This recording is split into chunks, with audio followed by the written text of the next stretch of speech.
ایک رپورٹ کے مطابق پاکستان میں ہر 9 میں سے ایک خاتون بریسٹ کینسر کا شکار ہو رہی ہے۔ اگر اس مرض میں ابتدائی طور پر تشخیص کر لی جائے تو اس کے علاج میں آسانی ہو جاتی ہے، لیکن بدقسمتی سے ترقی پذیر ممالک میں اس مرض کے حوالے سے معلومات میں کمی اور طبی سہولتیں نہ ہونے کی وجہ سے خواتین کو آخری وقت تک اس بیماری کا پتہ نہیں چلتا۔ پاکستان میں اس حوالے سے کوششوں کا دائرہ کار دیہی سطح تک بڑھانے کی اشد ضرورت ہے۔ اس کے لیے حکومت کو سنجیدہ کوششیں کرنا ہوں گی۔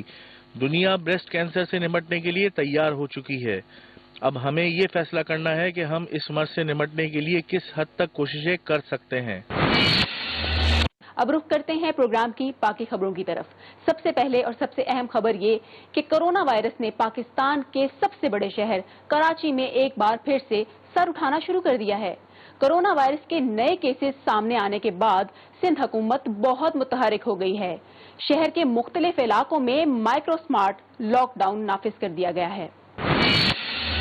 کئی مہینے تک شہر کراچی میں کرونا کی وجہ سے معمولات زندگی محدود رہے اور کاروبار زندگی بھی تقریباً معطل رہا۔ پھر خدا خدا کر کے معمولات زندگی بحال ہوئے، لیکن اب کرونا کیسز کی نئی لہر نے کراچی کے شہریوں میں تشویش کی نئی لہر دوڑا دی ہے۔ ایکسپریس نیوز کے نمائندے نعیم خانزادہ کے مطابق کراچی میں کرونا کیسز میں اضافے کے بعد مائکرو لاک ڈاؤن بھی مزید علاقوں تک بڑھا دیا گیا ہے۔ انتظامیہ نے 5 اضلاع میں اسمارٹ لاک ڈاؤن نافذ کر دیا ہے۔ 15 اکتوبر تک کورنگی کے مختلف علاقوں میں لاک ڈاؤن ہوگا۔ حکم نامے کے مطابق کورنگی نمبر 2، الفلاح سوسائٹی، شادمان، ملیر ٹاؤن اور درخشاں سوسائٹی ملیر میں بھی لاک ڈاؤن کا نفاذ ہوگا، جبکہ ضلع شرقی کے بھی 5 مقامات پر 17 اکتوبر تک لاک ڈاؤن نافذ کیا گیا ہے، جس میں المصطفیٰ اپارٹمنٹ، گلشن اقبال، عسکری 4، گلستان جوہر بلاک 13 میں لاک ڈاؤن ہوگا، جبکہ چند دن پہلے ضلع جنوبی اور ضلع غربی کے بھی چند علاقوں میں مائکرو اسمارٹ لاک ڈاؤن کی پابندیاں عائد کی گئی تھیں۔ ان علاقوں میں میڈیکل اسٹور اور ضروری اشیاء کی دکانیں مخصوص ٹائمنگ میں کھولنے کی اجازت دی گئی ہے۔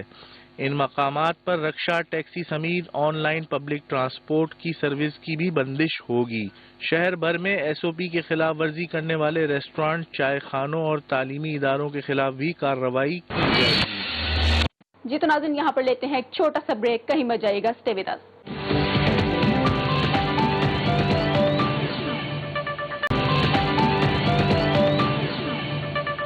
ویلکم بیک ناظرین۔ ناظرین، کچھ دن پہلے سندھ اسمبلی میں اپوزیشن لیڈر فردوس شمیم نقوی اپنی ہی جماعت پر برس پڑے، لیکن یہ لفظی گولہ باری انہیں مہنگی پڑ گئی۔ فردوس شمیم نقوی نے تنقید کے بعد ٹویٹ کر کے پہلے معافی مانگی اور پھر گورنر کو استعفیٰ پیش کر دیا۔ سیانے کہتے ہیں پہلے تو لو پھر بولو، لیکن فردوس شمیم نقوی جب بولے تو جی بھر کر بولے اور اپنی ہی جماعت کے خلاف بولے۔ کراچی میں گیس کے مسئلے پر فردوس شمیم نقوی نے وزیر اعظم اور وفاقی وزیر برائے توانائی کو تنقید کا نشانہ بنا ڈالا، لیکن اپنی ہی جماعت پر بے دھڑک تنقید انہیں راس نہ آئی۔ ایکسپریس نیوز کے نمائندے وکیل راؤ کے مطابق سندھ اسمبلی میں اپوزیشن لیڈر فردوس شمیم نقوی نے چند روز پہلے گیس بحران پر وفاقی حکومت کو تنقید کا نشانہ بنایا تھا۔ اس تنقید کے بعد انہوں نے ایک ٹویٹ کر کے وزیر اعظم سمیت PTI کے تمام کارکنوں سے معذرت بھی کی، لیکن اس معاملے کے 12 روز بعد اچانک فردوس شمیم نقوی کے استعفے کی خبریں سننے میں آئیں۔ گورنر سندھ عمران اسماعیل کی جانب سے سندھ اسمبلی کے اپوزیشن لیڈر کے استعفے کی تصدیق کرتے ہوئے بتایا کہ فردوس شمیم نقوی نے استعفیٰ 18 ستمبر کو ہی معذرت کرنے کے بعد دے دیا تھا۔ گورنر سندھ کا کہنا تھا کہ استعفیٰ قبول کرنے کے بارے میں ابھی وزیر اعظم نے کوئی فیصلہ نہیں کیا۔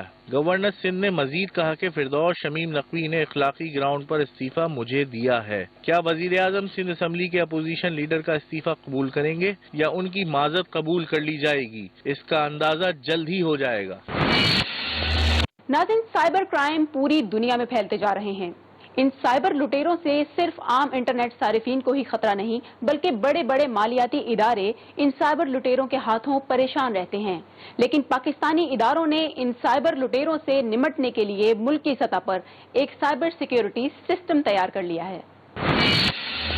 دنیا بھر میں بڑھتے سائبر کرائم نے آن لائن دنیا سے جڑے ہر فرد اور ادارے کو تشویش میں مبتلا کر رکھا ہے۔ موجودہ دور ٹیکنالوجی کا دور ہے۔ آن لائن کاروبار، آن لائن نوکریاں اب معمول کی بات ہے۔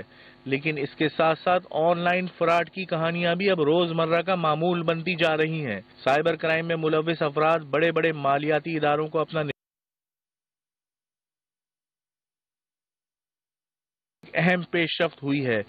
ایکسپریس نیوز کے نمائندے کاشف حسین کے مطابق پاکستان کے مالیاتی شعبے اور کیپٹل مارکیٹ کو سائبر لٹیروں سے محفوظ رکھنے کے لیے ملکی سطح پر سائبر سیکیورٹی سسٹم تیار کر لیا گیا ہے۔ یہ سسٹم سائبر سیکیورٹی کو بہتر بنانے کے ساتھ ساتھ زر مبادلہ کی بچت کا بھی ذریعہ بنے گا۔ National Clearing Company of Pakistan Limited نے NED یونیورسٹی میں قائم قومی مراکز برائے سائبر سیکیورٹی کے اشتراک سے ملک کا پہلا سائبر سیکیورٹی نظام تیار کیا ہے۔ یہ سائبر سیکیورٹی سسٹم پاکستان کی کیپٹل مارکیٹ کو سائبر خدشات سے تحفظ فراہم کرے گا۔ یہ نظام سائبر حملوں کی بروقت نشاندہی کے ساتھ کسی مشکوک سرگرم یا سسٹم سے منسلک کمپیوٹر صارفین کے مشکوک رویوں کی بھی نشاندہی کرے گا۔ یہ نظام 6 ماہ کی مدت میں تیار کیا گیا ہے۔ اس سائبر سیکیورٹی سسٹم کی بدولت ملک کا ڈیجیٹل دفاع بھی مضبوط ہوگا اور مقامی سطح پر اس سائبر سیکیورٹی سسٹم کی تیاری کے بعد اب غیر ملکی کمپنیوں کے بنائے ہوئے غیر ملکی سائبر سیکیورٹی سسٹم پر انحصار بھی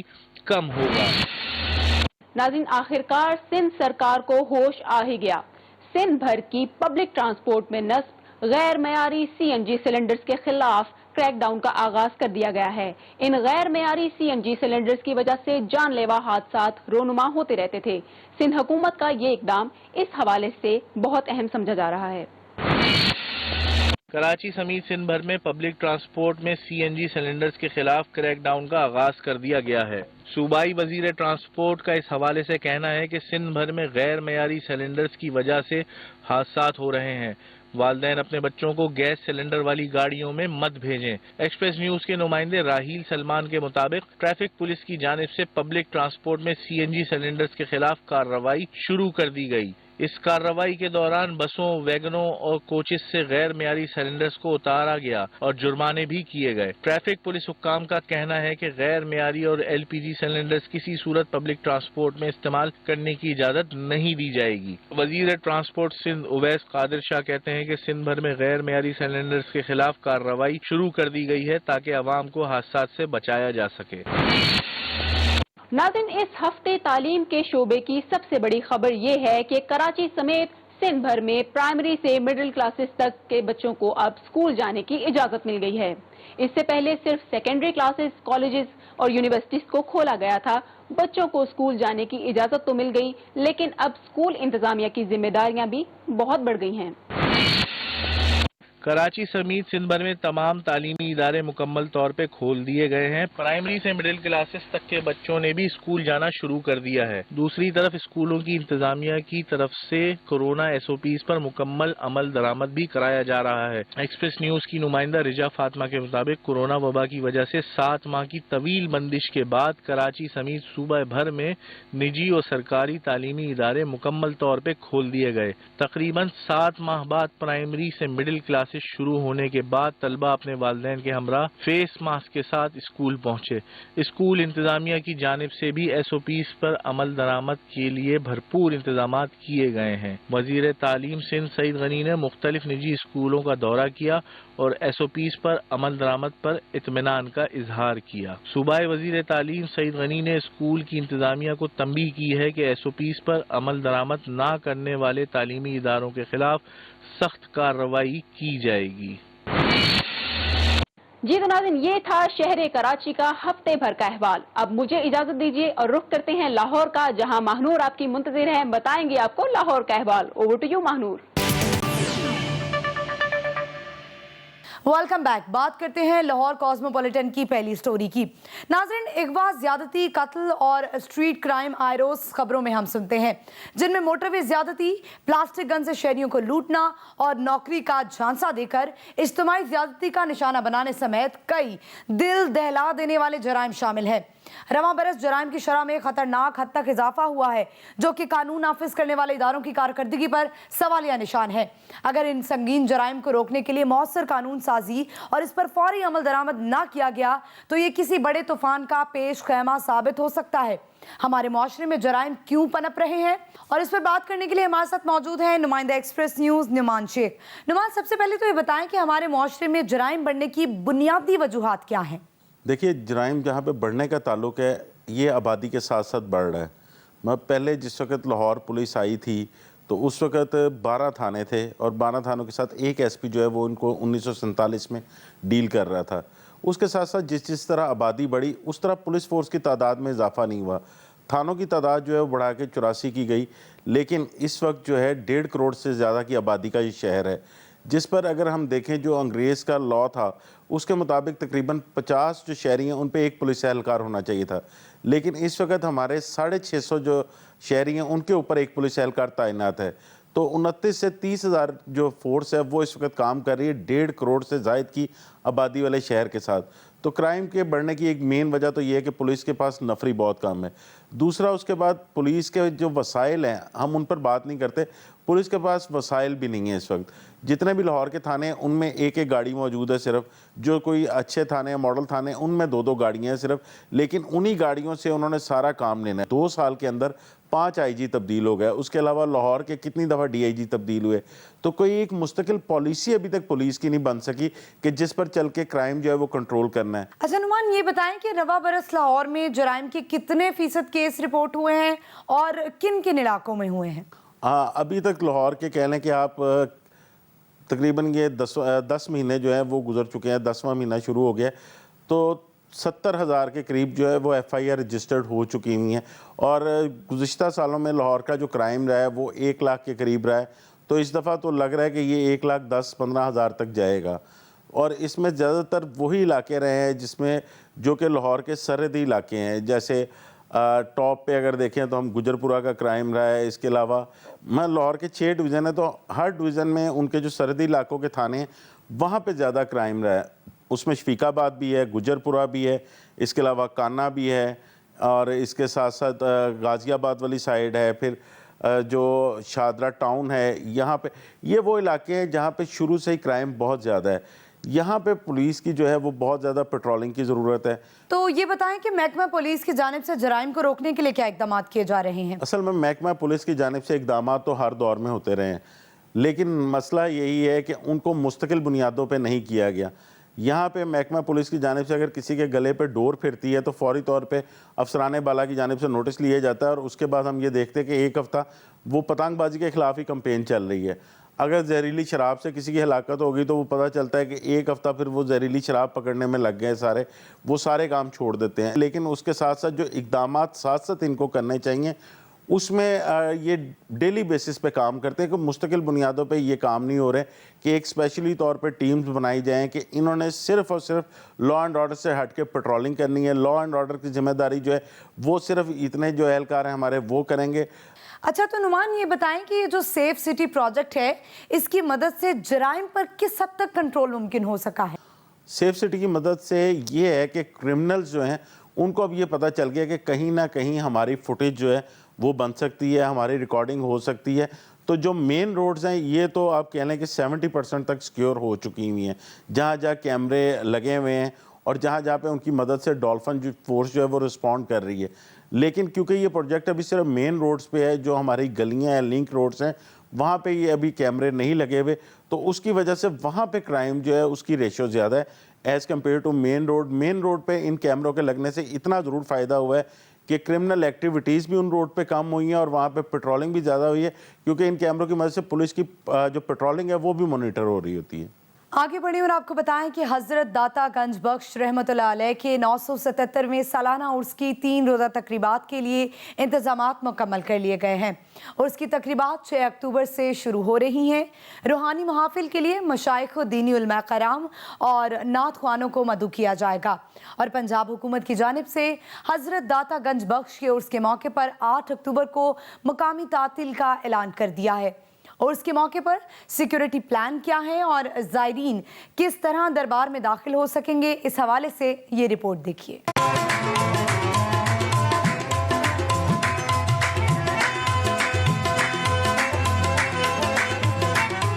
حضرت داتا گنج بخش رحمۃ اللہ علیہ کے 977ویں عرس کی 3 روزہ تقریبات کے انتظامات مکمل. عرس کی تقریبات 6 اکتوبر سے 8 اکتوبر تک ہوں گی۔ عقیدت مندوں کو بغیر ماسک احاطہ دربار میں جانے کی اجازت نہیں ہوگی۔ سیکیورٹی پلان کے مطابق پولیس اور نجی کمپنیز کے سیکیورٹی گارڈز کو تعینات کیا جائے گا۔ مزار کو جانے والے تمام راستے ٹریفک کے لیے بند کر دیے جائیں گے اور متبادل راستے سے ٹریفک کی آمد و رفت ممکن ہوگی، جس کا پلان سٹی ٹریفک پولیس نے مرتب کر لیا ہے۔ تمام عقیدت مندوں کا میٹل ڈیٹیکٹر سے معائنہ کیا جائے گا اور سیف سٹی پروجیکٹ کے تحت مختلف مقامات پر کلوز سرکٹ ٹیلی ویژن CCTV کیمرے نصب ہونے کے ساتھ ہی مزار کے اندر اور آس پاس نقل و حرکت کی نگرانی کی جائے گی۔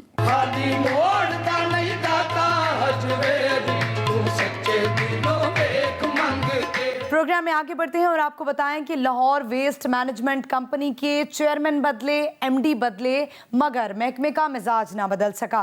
ایک اندازے کے مطابق سڑکوں پر تقریباً 10,000 ٹن کوڑا موجود ہے۔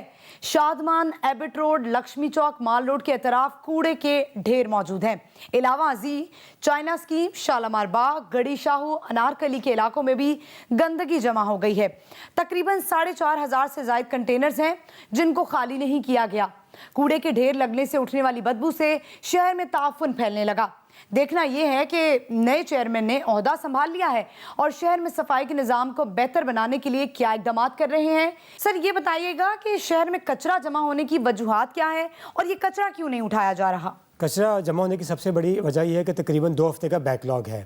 لاہور بیسیکلی اس کو سروس 2 ٹرکش کمپنیز دے رہی ہیں۔ ایک لاہور کا حصہ تو کافی حد تک بہتر ہے، اس میں بیک لاگ نہ ہونے کے برابر ہے، لیکن دوسری طرف کچھ انتظامی معاملات اس کمپنی کے اپنے اندر چل رہے تھے جس کی وجہ سے ان کے ملازمین ہڑتال پر تھے اور بیک لاگ 2 ہفتے کا جمع ہو گیا۔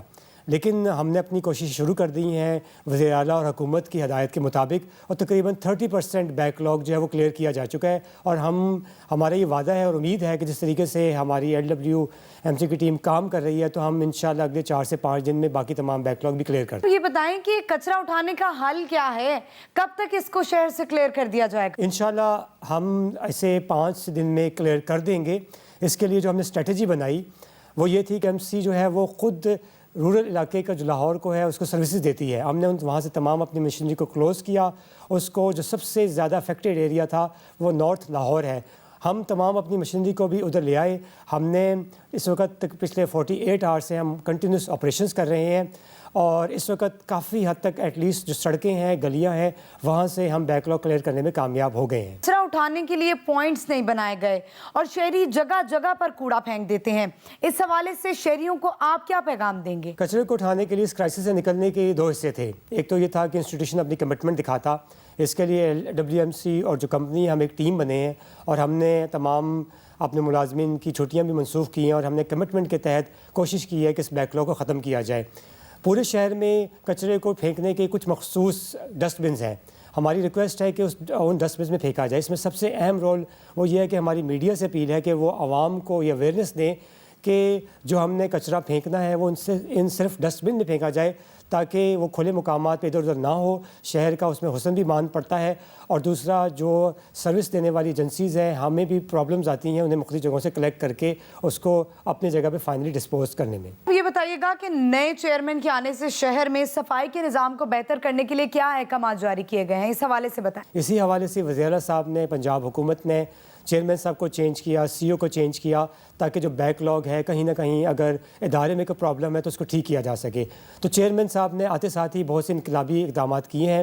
ایک تو انہوں نے ہم سب کو اپنی ایک ٹیم بنایا ہے، وہ وزیر اعلیٰ سے ہدایت لے رہے ہیں، ہمیں وہ لیڈ کر رہے ہیں۔ پچھلے 3 دنوں میں وہ رات کو دن کو ہمارے ساتھ ہیں۔ دوسرا، انہوں نے فائنینشیل مینجمنٹ کے لیے جو بورڈ اپنے اختیارات دے سکتا تھا، انہوں نے بہت سی چیزوں کو ہمارے نہ صرف ہمیں وہ کرنے کا کہا بھی ہے بلکہ ہمارا ساتھ بھی دیا ہے۔ اس میں ہمارا وے فارورڈ ہے کہ سب سے پہلے ہم نے اگلے 5 دنوں میں اس کرائسس سے نکلنا ہے۔ دوسرا، ہم نے کانٹریکٹ کو ریوائز کرنا ہے، اور یہ آہستہ آہستہ لاہور شہر کی دوبارہ خوبصورتی کی طرف ہمارا قدم ہے۔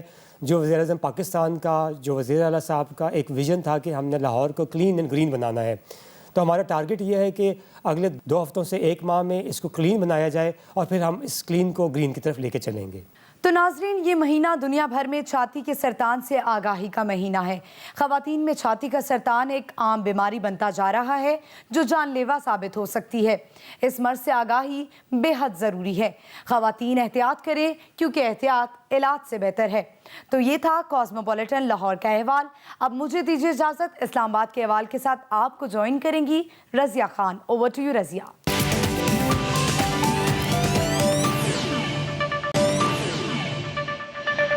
ویلکم بیک، شکریہ مہنور۔ بڑھتے ہیں اپنی پہلی خبر کی جانب۔ وزیراعظم عمران خان کی زیر صدارت وفاقی کابینہ کا اجلاس ہوا جس کے 0 آور میں نواز شریف کو وطن واپس لانے پر بات چیت ہوئی اور مختلف پہلوؤں پر غور کیا گیا۔ وفاقی حکومت نے برطانوی حکومت کو ایک بار پھر خط لکھنے کا فیصلہ کیا ہے، جبکہ وزیراعظم عمران خان نے ہدایت کی کہ نواز شریف کو وطن واپس لانے کے لیے اقدامات کیے جائیں۔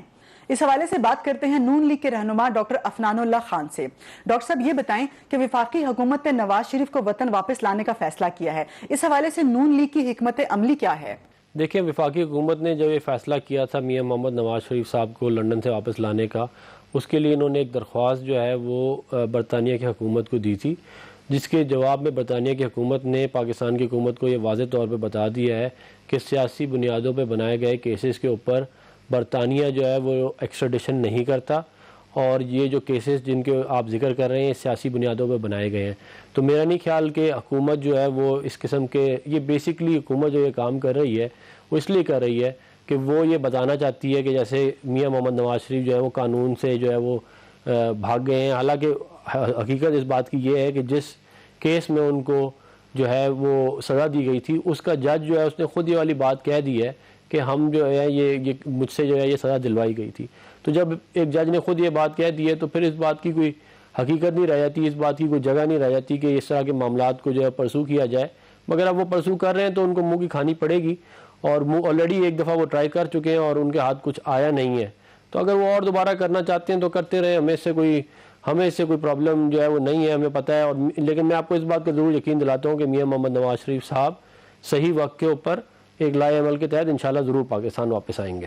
ٹھیک ہے، لیکن افنان صاحب، نواز شریف کو جب ملک سے باہر جانے کی اجازت دی گئی تھی تو وہ ان کی صحت سے مشروط تھی۔ نواز شریف صاحب کی وطن واپسی کب تک ممکن ہوگی؟ دیکھیں، میاں محمد نواز شریف صاحب کی جو صحت تھی وہ اس میں کوئی شک نہیں ہے کہ وہ خراب تھی، بلکہ میں یہ بات ضرور کہوں گا کہ جب ان کو نیب کسٹڈی میں لیا گیا تو ان کی جو کھانا وغیرہ تھا وہ نیب دیتی تھی، ان کے گھر سے نہیں آتا تھا، اور اس کی موجودگی میں ان کے پلیٹلیٹس جو ہے پہلے 2000 تک آ گئے اور پھر 0 ہو گئے۔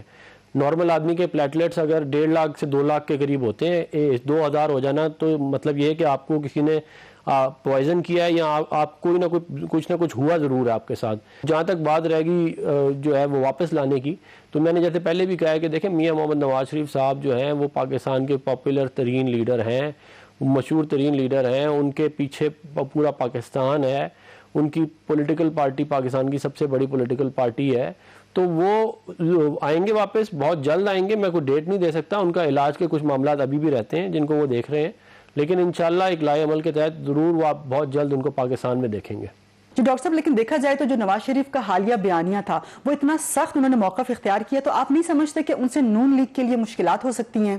میاں محمد نواز شریف صاحب نے 22 کروڑ لوگوں کی ریپرزنٹیشن کرنی ہے، انہوں نے خالی چند لوگوں کے مفادات کو سامنے رکھ کے معاملات کو نہیں چلانے۔ تو اگر جو ہے وہ معاملات اس نیچ کے اوپر لے کے جائیں گے جس پہ لے کے جس پہ آ گئے ہیں آج، تو پھر اس بیانیہ ہی یہ عوام کا بیانیہ ہے، اور یہی بیانیہ اب چلے گا، اور وہ ووٹ کو عزت دو کا بیانیہ ہے کہ بھائی جو عوامی نمائندے ہیں ان کا حق ہے، حق حکمرانی کا، اور وہ آپ ان سے لے نہیں سکتے۔ اور یہ پچھلے 74 سال سے جب بھی عوامی نمائندوں سے ان کا حق لیا گیا ہے، عوام سے ان کا حق لیا گیا ہے، تو پھر بہت بڑے بڑے حادثے ہوئے ہیں، بنگال بن گیا اور بڑے بڑے حادثے ہوئے ہمیں۔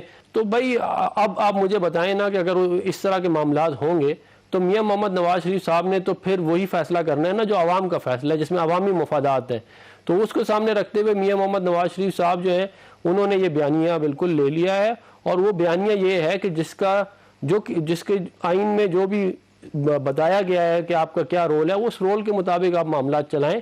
ہماری کسی سے نہ کوئی لڑائی ہے، ہم افواج کو جو ہے ہم ان سے محبت کرتے ہیں، وہ ہمارے لوگ ہیں۔ ٹھیک ہے، بہت شکریہ. بڑھتے ہیں اپنی اگلی خبر کی جانب. موٹروے سانحے کے بعد وزیراعظم عمران خان کے حکم پر مشکلات میں گھرے افراد کی فوری مدد کے لیے نیشنل ایمرجنسی ہیلپ لائن کے قیام پر کام شروع کر دیا گیا. وزیراعظم عمران خان نے اس حوالے سے پی ایم ڈیلیوری یونٹ کو اہم ٹاسک سونپ دیا اور ہدایت کی ہے کہ 2 ماہ میں یہ مکمل کیا جائے، جس کے بعد نیشنل ایمرجنسی ہیلپ لائن پر کام کا آغاز کر دیا گیا ہے. نیشنل ایمرجنسی ہیلپ لائن کے لیے الگ نظام تشکیل دیا جائے گا. اس نظام کے تحت کسی بھی ایمرجنسی کی صورتحال پہ پورے ملک کے لیے ایک ایمرجنسی ہیلپ لائن نمبر ہوگا اور اس صورت میں عوام کو ایک مخصوص نمبر میسر ہوگا. بڑھتے ہیں اپنی اگلی خبر کی جانب. افغان مفاہمتی کونسل کے سربراہ ڈاکٹر عبداللہ اپنا 3 روزہ دورہ پاکستان مکمل کر کے وطن واپس روانہ ہو گئے. افغانستان کے چیف ایگزیکٹو اور افغان مفاہمتی کونسل کے چیئرمین ڈاکٹر عبداللہ کا یہ پہلا دورہ پاکستان تھا. اس دورے میں ان کے ہمراہ اعلیٰ سطحی وفد بھی تھا. دورے میں انہوں نے اہم ترین پاکستانی شخصیات سے ملاقاتیں کی. افغانستان میں امن کے قیام کے لیے انٹرا افغان مذاکرات کے دوران ان کا یہ دورہ انتہائی اہمیت کا حامل سمجھا جاتا ہے. صدر مملکت عارف الوی نے افغانستان قومی مفاہمتی کونسل کے چیئرمین ڈاکٹر عبداللہ سے ملاقات کرتے ہوئے کہا کہ افغان تنازع کا فوجی حل نہیں اور سیاسی مذاکرات ہی آگے بڑھنے کا راستہ ہے. صدر مملکت نے افغان امن عمل کی پیش رفت پر مکمل اطمینان کا اظہار کرتے ہوئے ڈاکٹر عبداللہ کے لیے نیک خواہشات کا اظہار کیا. ڈاکٹر عبداللہ کے دورہ پاکستان کے حوالے سے بات کرتے ہیں ماہر افغان امور رحیم اللہ یوسف زئی سے. رحیم اللہ صاحب، افغانستان کی قومی مفاہمت کی اعلیٰ کونسل کے چیئرمین ڈاکٹر عبداللہ کا پہلا دورہ پاکستان ہے. اس دورے کے اصل مقاصد کیا تھے؟ اور ان کا یہاں پہ آنا ثابت کرتا ہے کہ ابھی ان کی ناراضگی کافی حد تک کم ہو گئی ہے. اور ویسے بھی ڈاکٹر عبداللہ جو ہیں وہ جو افغانستان کا امن کا پروسیس ہے، جو مذاکرات طالبان سے ہو رہے ہیں، یہ اس کمیشن کے سربراہ ہیں. تو ان کو تو بھرپور کوشش کرنی ہے جہاں سے حمایت ملے، چاہے وہ پاکستان ہو، وہ حاصل کرنی ہے تاکہ یہ مذاکرات آگے بڑھے اور اس میں افغان حکومت کو کوئی فائدہ ہو جائے. اور پھر یہ بھی کہ پاکستان سے تعلقات اگر بہتر ہوں گے تو پھر میرے خیال میں عبداللہ کو سیاسی فائدہ بھی ہوگا. ٹھیک ہے یوسف زئی صاحب، یہ بتائیں کہ عبداللہ کا دورہ پاکستان کتنا مثبت رہا ہے؟ ہاں، میرے خیال میں اس میں تو بڑی پازیٹیوٹی تھی. ان کا جو پاکستان میں خیر مقدم کیا اور جو ان کی ملاقاتیں کروائیں سارے جو پاکستان کے اہم لوگ ہیں ان کے ساتھ، اور پھر یہاں پہ جو انہوں نے گفتگو کی عبداللہ نے، یعنی کوئی ایسی بات نہیں کی جس سے پاکستان کو ناراضگی ہو، بلکہ ساری باتیں ان کی دوستانہ تھیں، مثبت تھیں. پاکستان کے کردار کو سراہا افغانستان کے امن پروسیس میں اور مزید تعاون کے لیے کہا. تو میرے خیال میں جب یہ واپس گئے ہیں کابل، وہاں پر بھی انہوں نے پازیٹیو گفتگو کی. حالانکہ کچھ لوگوں نے، کچھ افغانوں نے ان کے اوپر تنقید کی ہے کہ یہ پہلے پاکستان مخالف تھے، اب پاکستان کے حامی بن گئے ہیں. لیکن یہ ہے کہ عبداللہ نے اپنی رائے نہیں بدلی. ٹھیک ہے، لیکن یہ بتائیے گا کہ اس دورے کے نتیجے میں آپ کیا سمجھتے ہیں کہ پاکستان اور افغانستان میں اعتماد کی فضا قائم ہوگی اور دونوں ممالک کے درمیان آئندہ تعلقات میں مزید بہتری آئے گی؟ کہ میرے خیال میں دونوں کا ایک دوسرے کے بغیر گزارا نہیں ہے. اور جس طرح احمد کرزئی نے ایک بار کہا تھا کہ یہ جڑواں ہیں اور ان کو علیحدہ نہیں کیا جا سکتا. تو میں سمجھتا ہوں کہ یہ جو چونکہ ہمسایہ ملک ہے، کافی چیزیں مشترک ہیں، تجارت بہت زیادہ ہے اور اس میں مزید اضافے کی گنجائش ہے. اور پھر یہ کہ ہمارے یہاں 27 لاکھ افغان مہاجر ہیں. جب بھی افغانوں کو مشکل پیش آئی تو ان کو پاکستان ہی میں پناہ ملی ہے اور پاکستانیوں کو تو افغانستان میں اس طرح پناہ نہیں ملتی. اور میرے خیال میں ایک دوسرے کی جو خلاف ان کی سرزمین استعمال ہوتی ہے، اس کو بھی روکنا پڑے گا. تو یہ اعتماد سازی بہت ضروری ہے. اور اس طرح کے جو دورے ہیں، خاص طور پہ ان لوگوں کے دورے، عبداللہ یا باقی لوگ جو پاکستان کے مخالفین رہے ہیں، اس کا بڑا فائدہ ہوگا اور یہ اعتماد سازی ہوگی.